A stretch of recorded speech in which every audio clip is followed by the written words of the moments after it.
হয়, আজি পাথৰীয়া জিপি নামাৰ গাঁৱত আমাৰ যোগদান সভা এখন আছিল। এই সভাপতিত দিয়াৰা বুলি সকলোৱে জানে। দিয়াৰা বহুত ইম্পৰ্টেণ্ট এটা প্লেচ আৰু মোৰ দেউতা মোৰ মা এটা সময়ত এই দুৰ্গ দিয়াৰা অৰ্থাৎ পাথৰীয়া জিপিটো দুৰ্গ বুলি ক'লেও ভুল নহ'ব।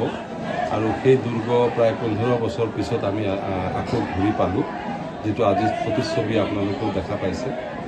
মোৰো বিশ্বাস আছিল যে পাথৰীয়া জিপি অৰ্থাৎ দিয়াৰা অঞ্চলৰ মানুহ আকৌ আমাৰ লগত ঘূৰি আহিব, যিটো 100% ইনশাআল্লাহ ঈশ্বৰৰ কৃপাত আমি ঘূৰি পাইছোঁ। ইয়াত কিমান সংখ্যক ভোট পাম এইটো আজি হয়তো ক'ব নোৱাৰিম। এটা কথা ক'ব পাৰিম যে পাথৰীয়া জিপি এইবাৰ সম্পূৰ্ণভাৱে আমাৰ লগত থাকিব।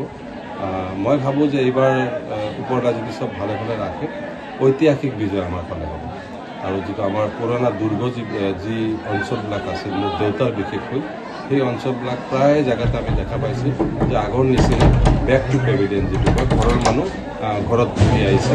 গতিকে আমি নিঃসন্দেহে ক'ব পাৰোঁ যে ৰাইজ উপলব্ধি কৰিছে, বহুভাৱে তেওঁলোকে ভাবিছে।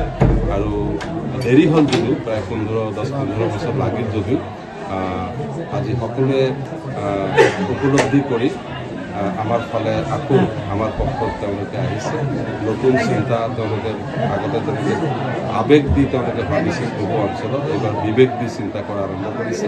আৰু আমাৰ বিশ্বাস যে বিবেকেৰে যেতিয়া চিন্তা কৰিব তেতিয়া অইন যিসকলে ইয়াত MLA হ'ব আহিছে, বিশেষকৈ দায়িত্ব ল'ব অহা নাই আৰু তেওঁলোকৰ কাৰ্যকালবিলাক প্ৰায় পূৰ্ণ অৱস্থাত অতিবাহিত হ'ল প্ৰায় 10 বছৰ। এই 10 বছৰ আমাৰ জিলাখন যেনেকৈ আছিল তেনেকৈ থাকি গ'ল, মাটিবিলাক নাইকিয়া হৈ গ'ল আৰু উন্নয়নৰ কোনো ছবি দেখা নাপালোঁ। আমাৰ বিশেষকৈ 10 বছৰ আগৰ যিটো অৱস্থা তাতকৈ আমি ক'বলৈ গ'লে আমি পিছুৱাই গৈছোঁ। যিটো ভাৰতবৰ্ষ তথা অসমৰ যিটো ছবি আজি বহুত এই 10 বছৰত বহুত পৰিৱৰ্তন হ'ল উন্নয়নৰ ফালে, কিন্তু আমাৰ একো নহ'ল। আমাৰ ৰাইজসকলৰ যোগাযোগ ব্যৱস্থা, শিক্ষা ব্যৱস্থাৰ পৰা আৰম্ভ কৰি স্বাস্থ্য ব্যৱস্থাৰ পৰা আৰম্ভ কৰি যি সুবিধা পালে সেই সুবিধাৰ আমি অংশীদাৰ হ'ব নোৱাৰিলোঁ।